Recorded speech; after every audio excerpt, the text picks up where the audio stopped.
Monsieur Bompard, bonjour. Bonjour. Nous sommes au mois de septembre, mois traditionnel de toutes les rentrées, notamment rentrée politique. Dimanche, vous étiez un peu plus au sud, voir justement le discours meeting d'Éric Zemmour. Première apparition publique après la présidentielle et aussi la législative. Qu'est-ce que vous en avez pensé ? Écoutez, comme d'habitude, je pense qu'il nous a fait un beau discours en situant l'orientation de Reconquête sur le discours culturel. Et c'est vrai que sa mise en place du francocide me paraît être une bonne chose, parce qu'on tue tous les jours dans les petites annonces des Français et des Françaises, mais jamais on évoque le fait que ces crimes sont le résultat d'une immigration excessive. Or c'est le cas, puisque ce sont des étrangers, bien souvent en situation illégale, qui passent leur mal-être sur des citoyens de souche, sur des Français de souche, qui ont le tort de passer au moment où il ne faudrait pas passer.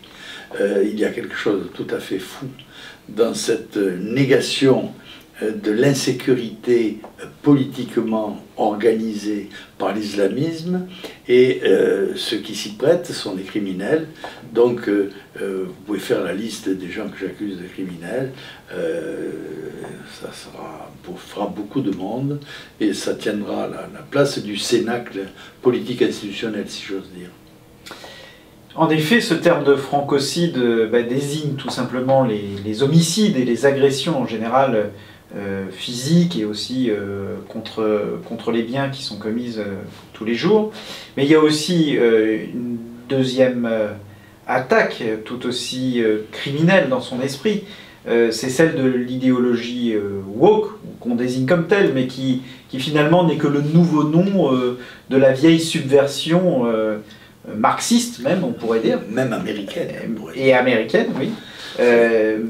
Comment est-ce que vous pensez justement que ce combat culturel se joue sur ces deux plans? Dans mon jeune temps, dans mes débuts, mon combat politique, on disait déjà que marxisme et capitalisme amenaient au même résultat.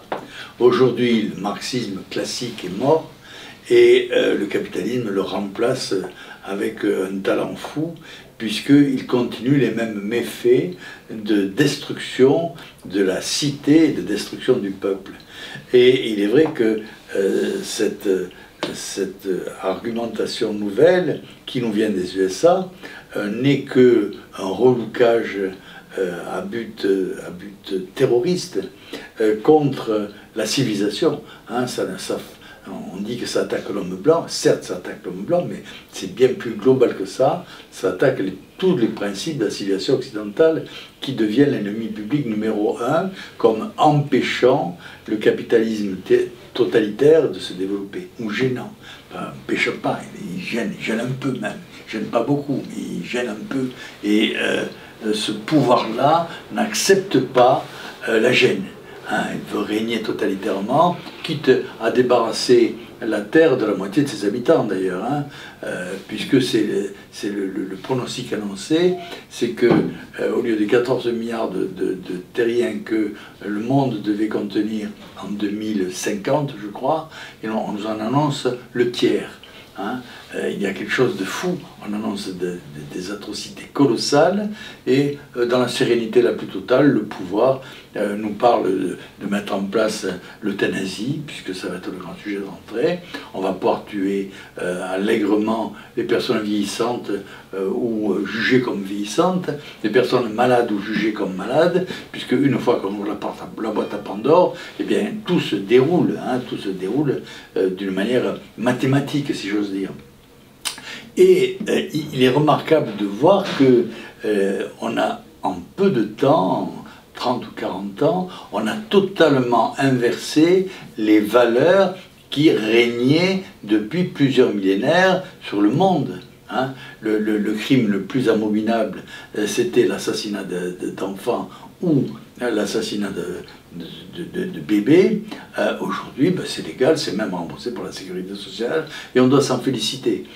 Dans un temps, les criminels étaient condamnés à mort, aujourd'hui c'est les citoyens qui meurent et les criminels, eux, si on les arrête et si on les juge, ça fait déjà 2 si considérables, si on les arrête et si on les juge, bien ils vont être condamnés à quelques mois ou quelques années de prison, d'où le juge d'exploitation des peines diminuera ça allègrement à sa fantaisie, puisqu'il est, semble-t-il, contrôlé par personne.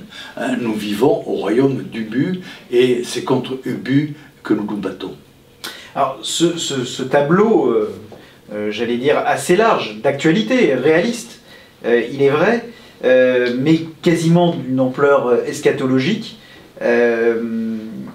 et parfois un peu surprenant d'une part, et puis ensuite nous fait peut-être un peu trembler.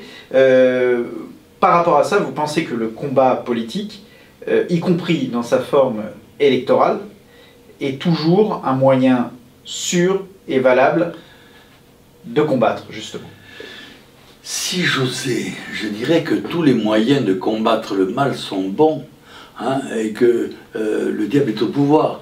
Donc il faut le combattre, et toutes les armes sont bonnes.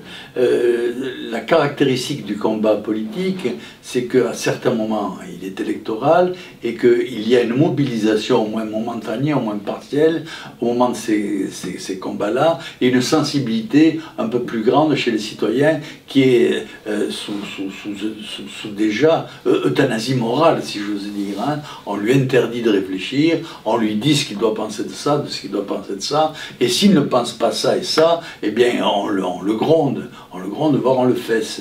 Hein. Donc il faut faire feu de tout bois. Je pense que le degré le plus facile, c'est le localisme. C'est pour ça que c'est quelque chose que je promeus. Mais ensuite, le bon sens, dès qu'on a un accès aux médias, le bon sens a une force considérable quand même. Hein. Donc il faut saisir tous les moyens, et la télévision chaque fois qu'on peut la prendre, les manifestations chaque fois qu'on peut les faire, même si c'est pas facile, si les gens se fatiguent, s'il y a du soleil, s'il y a de la pluie, si tout n'est pas simple. Mais à partir du moment où on se bat, eh bien on progresse. Et c'est le fait de ne pas se battre qui assure la défaite, hein, la victoire pouvant quand même survenir quand on se bat. Lundi prochain, vous faites la réunion de rentrée, sans flonflon particulier, mais de la Ligue du Sud. Les Orangeois et les Vauclusiens répondront présents, et bien sûr tout le monde est le bienvenu.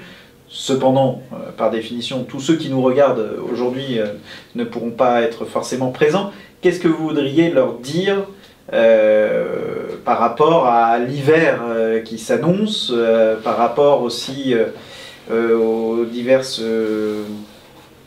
j'allais dire, velléités politiques qui se dessinent, malgré le fait que justement on n'a pas a priori d'échéance électorale majeure cette année? Les thèmes qui vont être abordés à l'Assemblée nationale sont des thèmes majeurs. Des thèmes sociétals et des thèmes sociétals majeurs. Et ce que l'on peut espérer, ou ce à quoi on peut rêver, c'est qu'un combat s'y déroule.